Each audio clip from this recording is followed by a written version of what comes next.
पिछले विषय में जो हमने विषय को छोड़ा, उस विषय को आगे के विषय के साथ जोड़ना सेतु की तरह जरूरी है। इसलिए उस विषय की थोड़ी चर्चा इस विषय में भी हो जाए।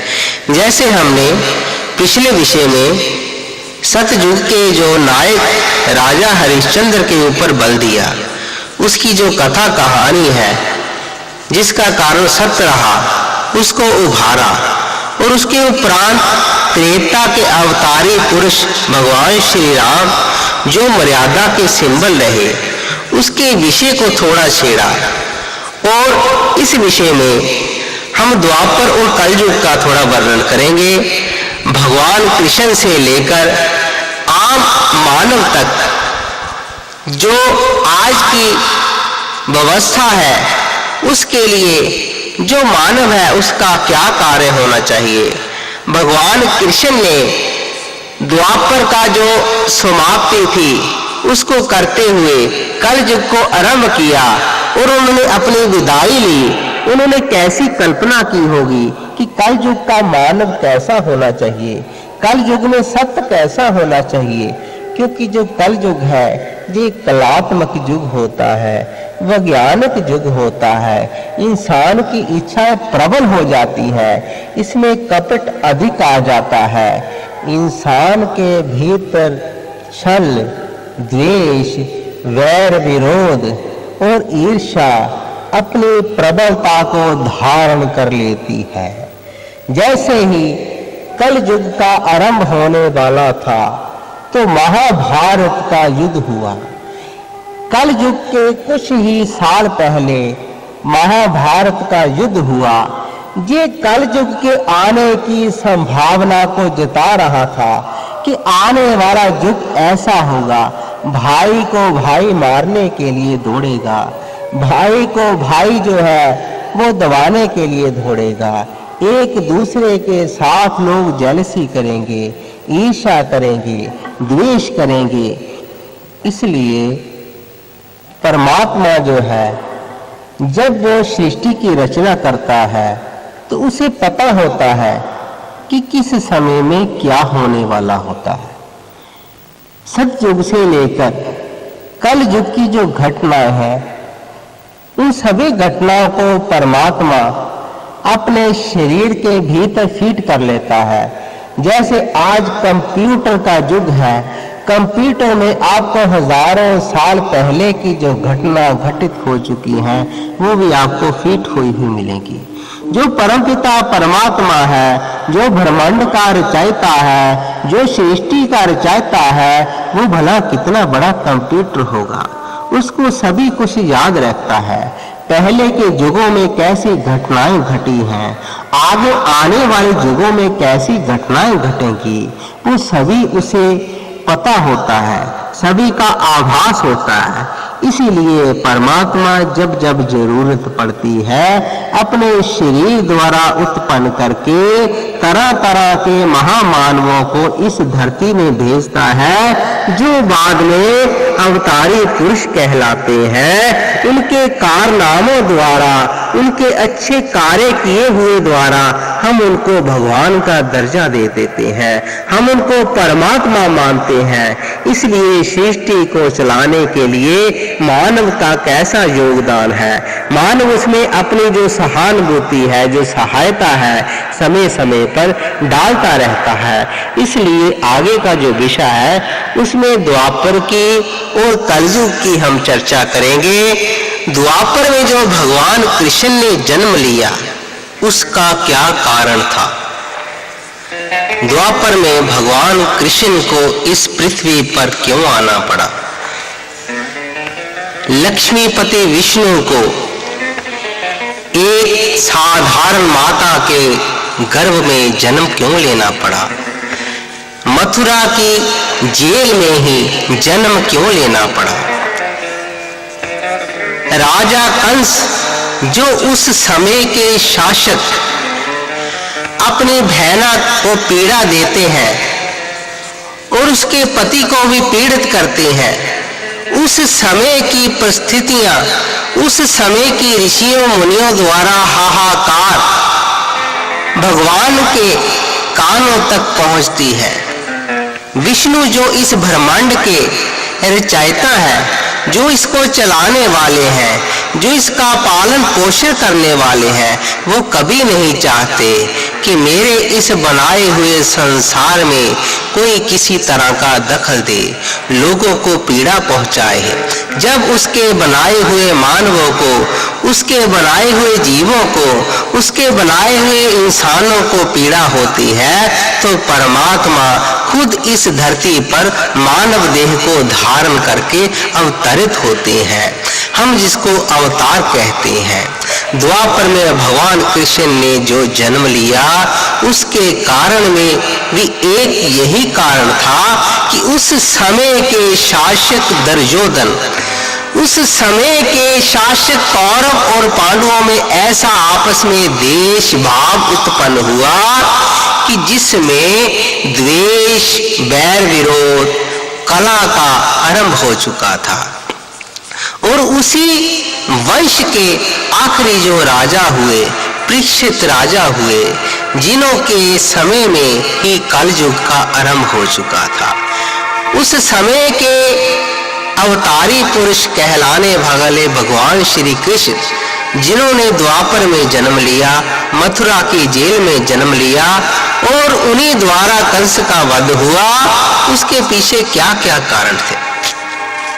जिस समय में दुर्योधन द्वारा पांडवों को पीड़ित किया गया, पांडवों के 5 गांव मांगने पर भी उस समय के शासक दुर्योधन ने उनके प्रस्ताव को नकार दिया। भगवान कृष्ण को भी साक्षात देख करके, उनके विराट रूप की गाथाएं सुन करके भी उस समय के क्रूर शासकों ने उन्हें नजरअंदाज कर दिया। और उसी कृष्ण द्वारा धनुषधारी अर्जुन को शिक्षा दे करके, उनको अपने विराट रूप के दर्शन करा करके उन्होंने महाभारत के युद्ध को छेड़ा। महाभारत के युद्ध के उपरांत कल युग कुछ ही समय के उपरांत आरंभ हो जाता है। और इस कल युग में संसार में जो पीड़ाएं हैं वो प्रबलता को धारण कर चुकी हैं। इस कारण से मानव को याद दिलाना जरूरी हो जाता है कि मानव का क्या कर्तव्य बनता है।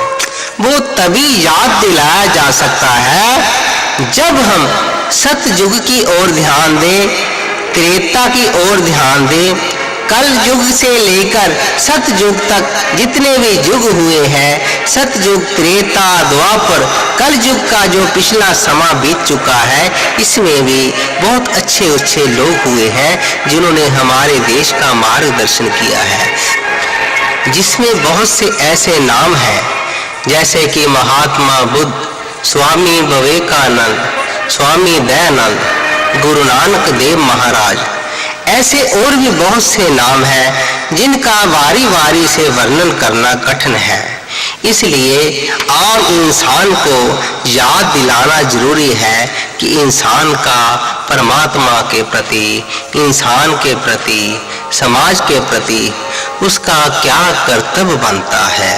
इसलिए हम अब मानव का विषय आरंभ करते हैं कि मानव को अपनी जो सीमा है उसमें कैसे रहना चाहिए, अपना जो कर्तव्य है उसका कैसे निर्वाह करना चाहिए। हे परमपिता परमात्मा के बनाए हुए महामानव, तू धन्य है, तुझे कोटि कोटि नमस्कार है। केवल तुम ही इस सृष्टि के सर्वश्रेष्ठ जीव हो, इसलिए परमात्मा ने तुम्हें अपने शरीर से उत्पन्न करके अपना अंश कहलाने का गौरव प्रदान किया है। जुगों जुगों से समाज की भलाई के लिए ज्ञान, विज्ञान, नाश और उत्पत्ति का कारण भी तुझे ही माना है। कर्ता बेशक वो आप ही है, लेकिन दुनिया बसाने और उजाड़ने का काम ऐ मानव तुमसे ही करवाता है।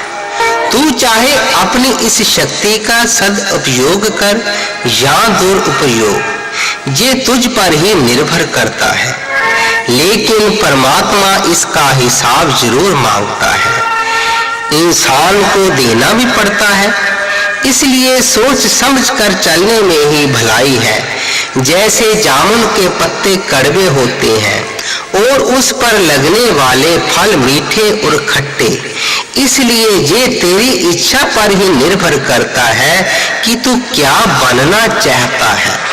इसलिए परमात्मा ने, जैसे मैंने पिछले विषय में बताया था कि जो सृष्टि है ये स्वतंत्र है, परमात्मा जो है वो स्वतंत्र है। सभी जगह पे आप अगर गंभीरता से इस सृष्टि को निहारें, यदि इस सृष्टि को देखें, जो पशु पक्षी है, जो जमीन के भीतर रहने वाले पक्षी हैं, जहाँ ऊपर आसमान के ऊपर उड़ने वाले पक्षी हैं, वो सब जो भोजन है इतना स्वादिष्ट, इतना जो प्रसन्नता पूर्वक भोजन करते हैं, वो साधारण मानव को भी प्राप्त नहीं होता।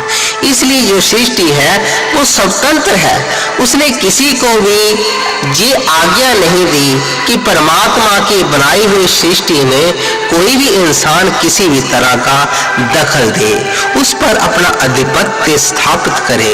इसलिए परमपिता परमात्मा समय समय पर इंसान को ये याद दिलाते हैं कि मैंने तुम्हें केवल इसलिए इस पृथ्वी पर भेजा है कि जैसे कोई इंसान किसी सैरगाह पर जाकर के कुछ समय गुजारने के उपरांत अपने घर को लौट आता है, वहां से वो ही सामान लेके आता है जो उसके लिए अनिवार्य है, जितना वो सामान उठा सकता है, जितना सामान उसे चाहिए।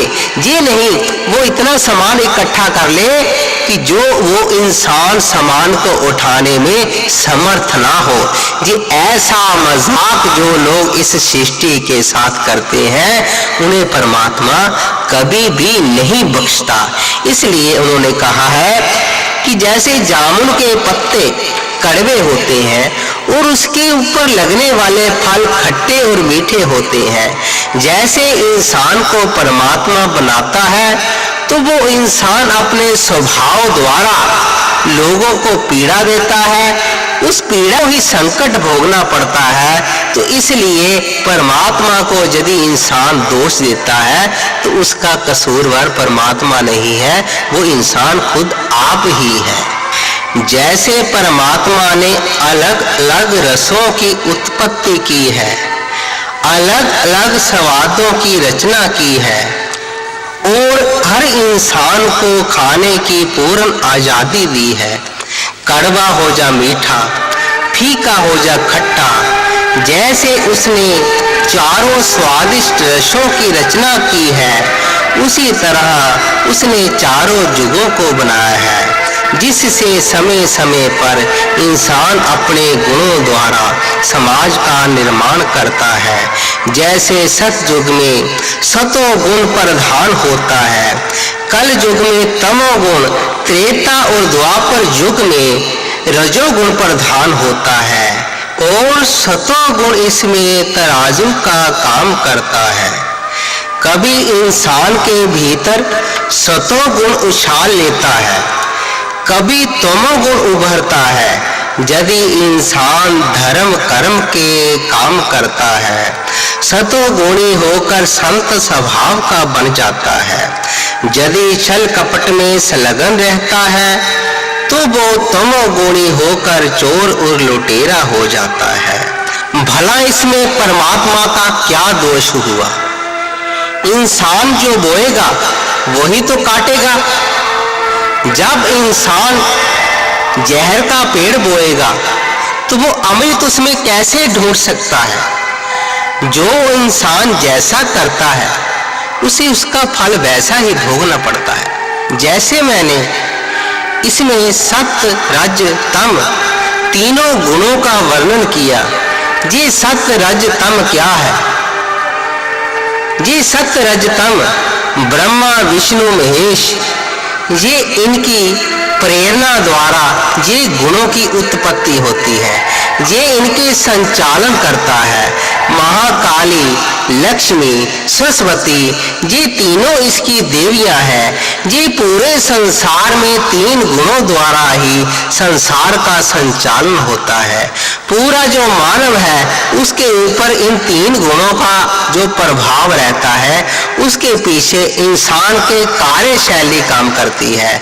जैसे कोई इंसान कपट में संलग्न रहेगा, झूठ बोलेगा, दूसरों के साथ ईर्ष्या करेगा, तो उसको अधिक से अधिक जो तमोगुण है वो उसको प्रभावित करेगा।